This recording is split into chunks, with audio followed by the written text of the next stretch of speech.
Amici e amiche di Sicile Magazine, avete impegni per il 2 e 3 marzo? Se li avete cancellateli perché torna un appuntamento immancabile con la sagra del tarocco di Francofonte.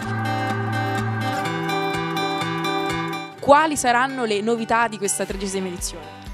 Quest'anno innanzitutto come novità è il fatto che abbiamo allargato le giornate della sagra, che sarà il sabato giorno 2 e la domenica giorno 3. E poi abbiamo un programma variegato tambureggiante, avremo ospite il sabato sera Nino Frassi e tanti altri eventi che abbiamo condensato nei 2 giorni per offrire un fine settimana di divertimento a Francofonte.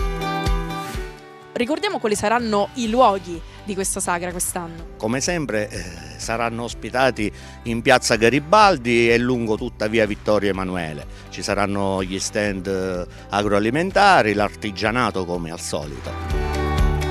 Siamo giunti alla 13ª edizione, ormai questa è diventato un appuntamento ricercato, richiesto, insomma consolidato. Abbiamo pensato quest'anno di regalare un retino delle nostre arance piene di vitamina C a tutti gli ospiti che arriveranno a Francofonte.